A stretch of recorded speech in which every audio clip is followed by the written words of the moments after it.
વહાલા ભાઈ બહેન, કોરિન્થી કે પહેલો પત્ર 15મો અધ્યાય ને 35મી કલમ સુણો।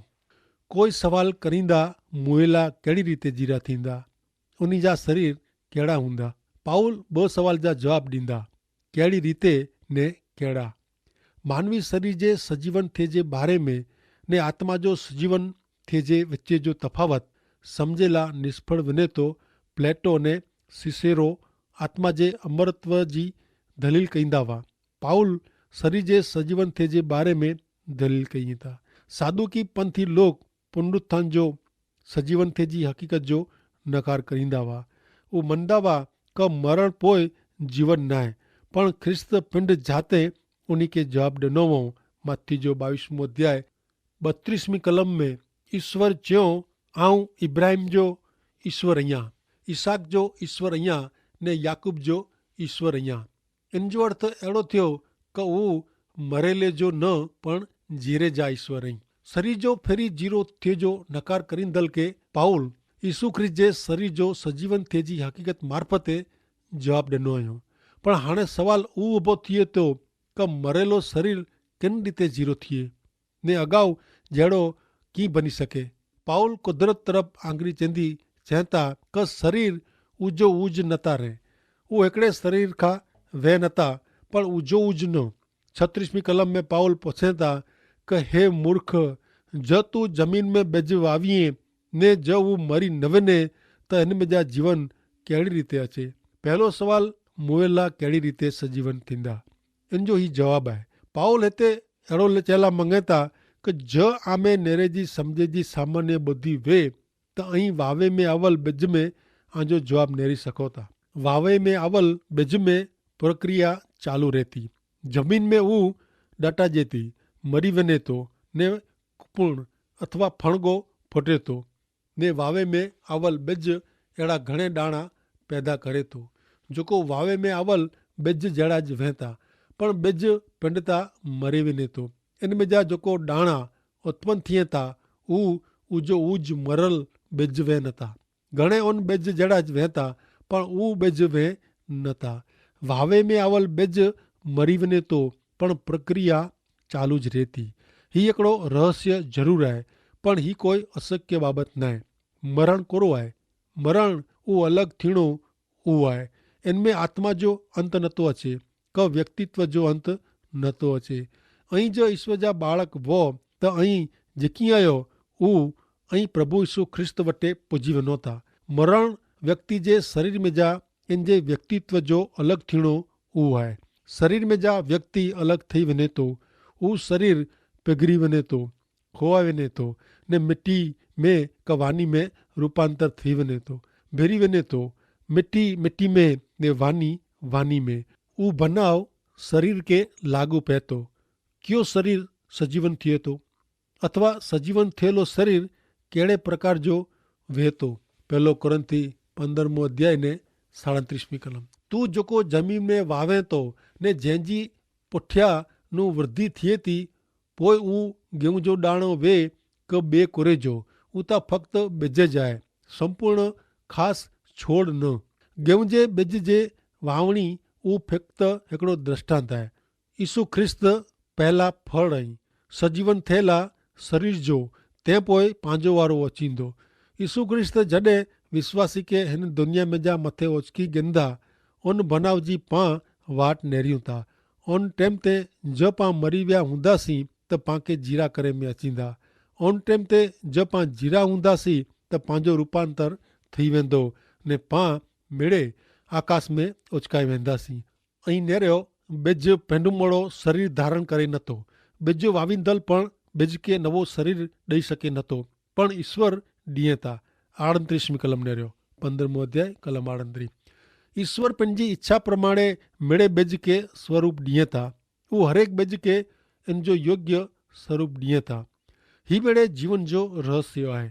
खरेखर त जीवन जो रहस्य मरण जे रहस्य नु वॾो आहे।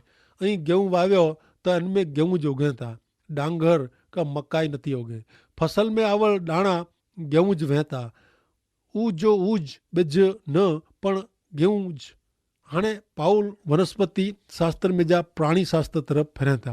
39મી કલમ પ્રમાણે જ્યારે પ્રાણીએ જા શરીર સરખાવે નતા, માનવી જો શરીર हिकिड़े प्रकार जो, प्राणीअ जो शरीर ॿिए प्रकार जो, त वरी मच्छीअ जो शरीर साव अलॻि अलॻि प्रकार जो हुए थो। मरण पामेला शरीर ने सजीवन થયેલા શરીર વચ્ચે જો તફાવત માનવ ને અન્ય પ્રાણી વચ્ચે જે મચ્છી ને પક્ષી જે તફાવત કરતાં વડો आहे।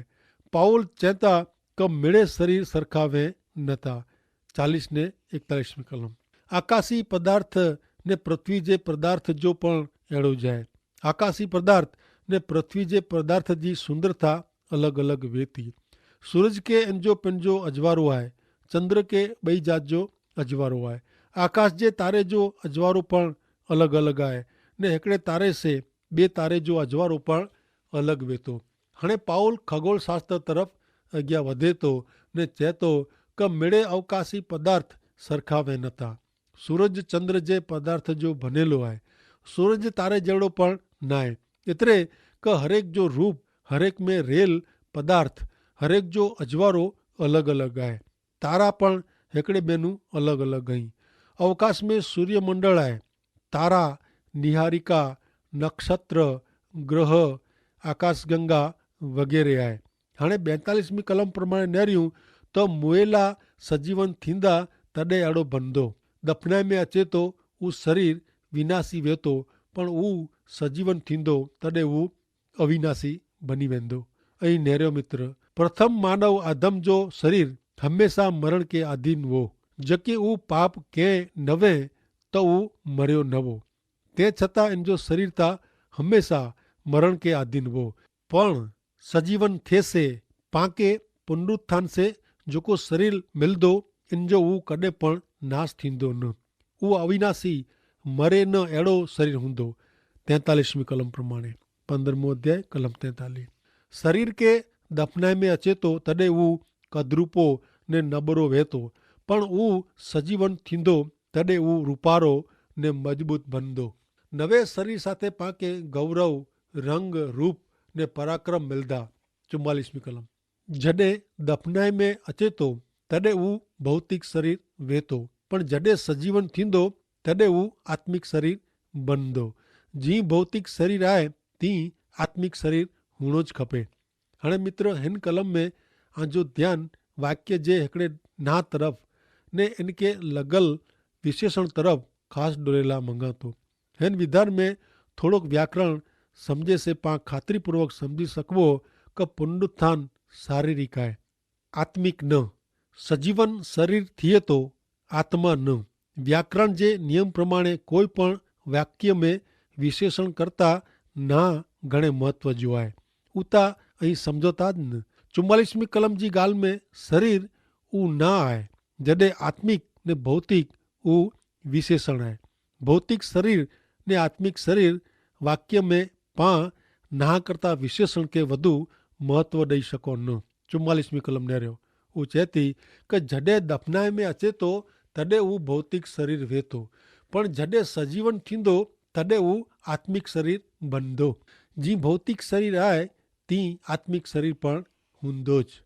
एतिरे पुनरुत्थान में सजीवन थिए में जेको हिकिड़ी मात्र बाबत अॻियां वञे थी उहो शरीर आहे। शरीर के पुनरुत्थान से सजीवन थिए से मरण पोइ जे जीवन में अॻियां वधारे में अचे थो।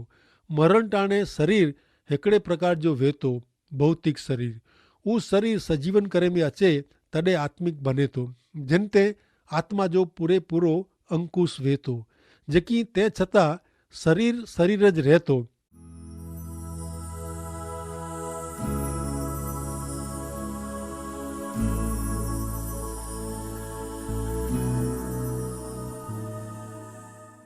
पिस्तालीसमी कलम जणाए थी कि धर्मशास्त्र में लखल आहे प्रथम मानवी आदम के जीरे प्राणी तरीके सर्जे में आयो हो, पण छेल्लो आदम ता जीवन ॾींदल आत्मा आहे। ऐं नेरियो मित्र, पहलो माण्हू आदम भौतिक हो, एतिरे का उहो भौतिक ने मानसिक हो, जॾहिं छेल्लो आदम एतिरे का प्रभु यीशु ख्रिस्त आत्मिक आई। 46 ने 47મી कलम आत्मिक पहला अचे नथो, पण शारीरिक पहला अचे थो ने पोइ ज आत्मिक अचे थो। पहले आदम के पृथ्वी जी मिट्टी में जा बनाए में आयो पण ॿियो आदम आकाश में जा आयो। पहलो मानव आदम के पृथ्वी में जा मिट्टी में जा बनाए में आयो हो, तंहिं लाइ उहो मिट्टी आहे।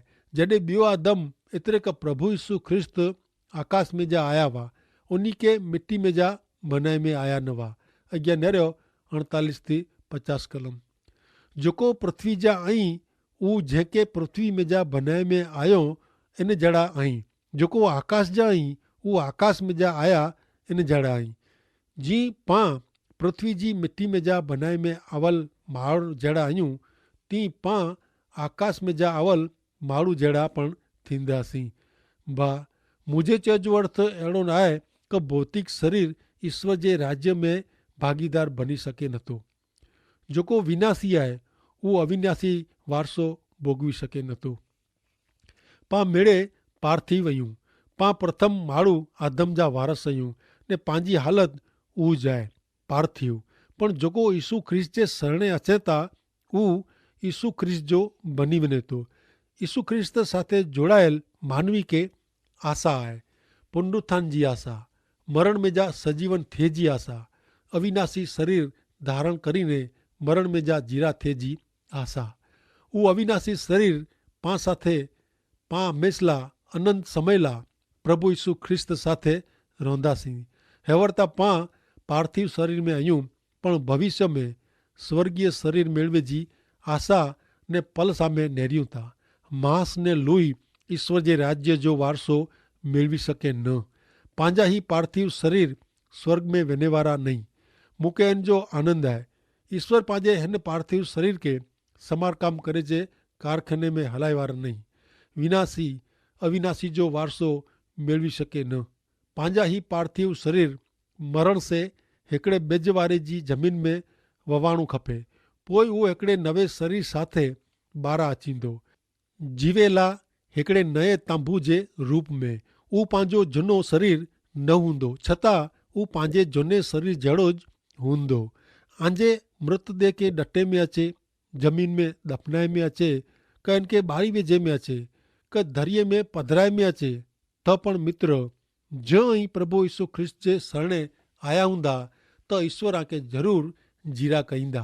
आंजे मृतदेह जो खपे उहो थिए पण आंजो शरीर बनाईंदल ईश्वर आके जीरा करेला सजीवन करेला शक्तिमान आहीं। हाणे प्रेसित पाउल पाके पुनरुत्थान जो सजीवन थे जो सामर्थ्य ने शक्ति बताए थो। नेरियो 15वें अध्याय जी 51 ने 52 कलम में। ही सच्चाई जाणी गिनो क पां मेड़े मरी वञे वारा नहियूं, पण जॾहिं छेलो रणसिंगड़ो वजंदो तॾहिं हिकिड़ी ज पल में अख जे पलकारे में पां मीणी जो रूपांतर थी वेंदो। ही सत्य ईश्वर मार्फते ज़ाहिर करे में आयो आहे। पण पाउल जे मुंहं से ही सत्य जाणी गिनो क पां मेड़े मरी वेंदासीं न। यीशु ख्रिस्त जे अचे टाणे पां मेड़े मरण द्वार नूं अनंत जीवन में प्रवेश पामे वारा नहियूं, पण पां मीणी जो रूपांतर थी वेंदो। आंजो मरण थिए के न थिए पण मित्र आंजो रूपांतर जरूर अचूक थियो खपे। यीशु ख्रिस्त अचींदा तॾहिं पां मीणी में जा मरेला ने जीरा हूंदा, उन मीणी जो रूपांतर थी वेंदो। यीशु ख्रिस्त जी हाज़िरी में वञे अगाऊ मीणी जो रूपांतर थियणो खपे। 52 कलम में चए आ का हिकिड़ी ज पल में पां मीणी जो रूपांतर थी वेंदो। समय जी सनी पल में अख जे पलकारे में पां मीणी जो रूपांतर थी वेंदो। अख जे पलकारे के केतिरी वार लॻे, हिकिड़ी पल, तॾहिं अहिड़ो चइजो टाइम पर नहीं मिले क यीशु अची विया आहीं, क यीशु हिते आहीं। छेलो रणसिंगड़ो वजंदो, उहो रणसिंगड़ो कुरो आहे। रणसिंगड़ो प्रभु यीशु जो पुकार आहे। संदर्शन एतिरे क प्रकटीकरण जे पुस्तक में प्रेसित योहान चेता, संदर्शन जो पुस्तक तंहिंजो 1 अध्याय 10 थी 13 कलम में क प्रभु जे ॾींहुं आत्मा मुंहिंजो कब्जो गिणे ने आऊं रणसिंगड़े जे आवाज़ जहिड़ो हिकिड़ो वॾो आवाज़ मूं पुठियां बोलदे सोयो।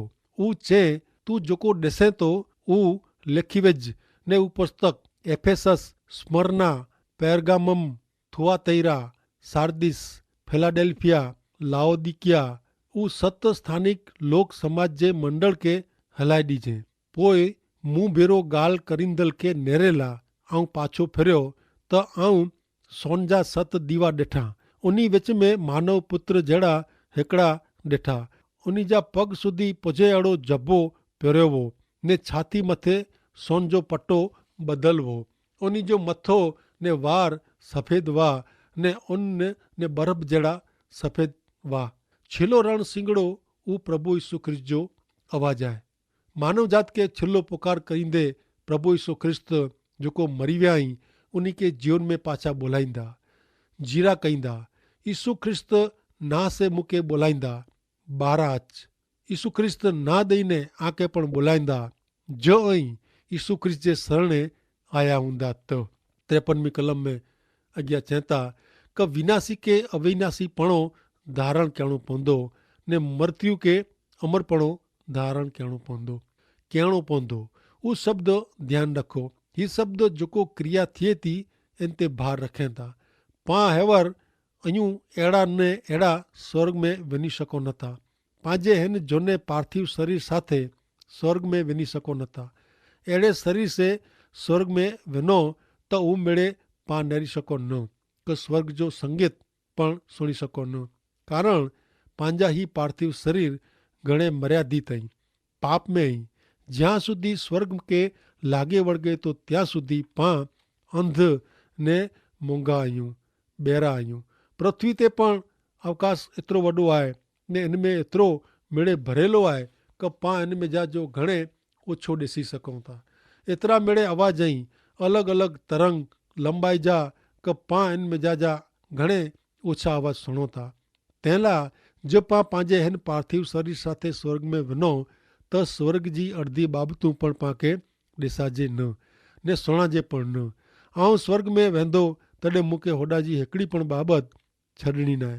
तंहिं लाइ मूंखे नवे शरीर जी ज़रूरत पवंदी। विनाशी खे अविनाशोपणो धारण कयो ज खपे, मृत्यु खे अमरपणो धारण कयो ज खपे। 54वीं कलम पां खे अॻियां चए थी, 15 अध्याय ने 54वीं कलम। ई जॾहिं विनाशी अविनाशीपणो धारण करींदो ने मृत्यु अमरपणो धारण करींदो तॾहिं धर्मशास्त्र में लखल सचो ठहंदो। मरण ते जीत मेड़वे में आवई आहे ने उहो जीत पूरी थिए थी। पुनरुत्थान जी ही जीत आहे। सजीवन थे जी जीरा थे जी ही जीत आहे। 55 थी 57 कलम।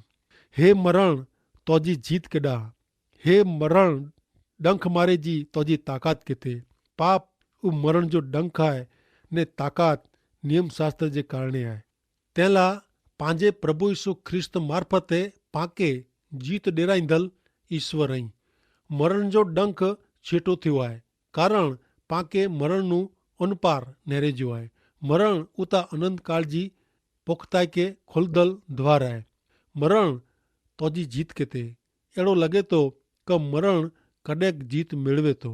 घणे लोग सफल उद्योगपति का सफल व्यापारी का सफल धंधो बिजनेस करींदल वें था, पण मरण छेवटे उन्ही ते जीत मेड़वे थो। लोग ऊंची जगह ते पुजे पर मरण अची ने उन्ही ते वेही रहे थो ने जीत मेड़वे थो।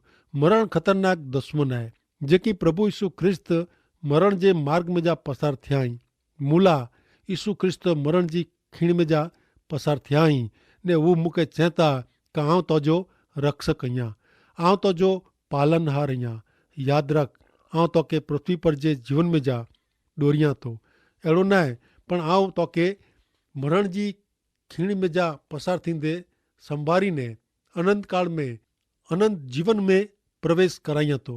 तंहिं लाइ मित्र, आउं हिकिड़े नंढे बच्चे वारे जी मुंहिंजो हथ यीशु ख्रिस्त जे खिले से विंधायल हथ में रखां थो ने यीशु ख्रिस्त मूंखे मरण जे उन पार मूंखे संभारी ॾोरी वेंदा। हे मरण तुंहिंजी जीत किथे। कोरो ऐं मित्र ही ॻाल्हि करी सघो था। ऐं आजो हथ यीशु ख्रिस्त जे विंधायल हथ में रखियो हुयो। 28वीं कलम में पाउल पाके सलाह ॾिए था, 1 कुरिन्थी 15 अध्याय ने 28वीं कलम। तंहिं लाइ मुंहिंजा प्रिय भाउ स्थिर ने मजबूत थियो ने प्रभु जे कम में लगातार लागू रहो। कारण आंखे ख़बर आहे कि प्रभु जी सेवा लाइ ऐं जेकी करियो था उहो नकामो न आहे।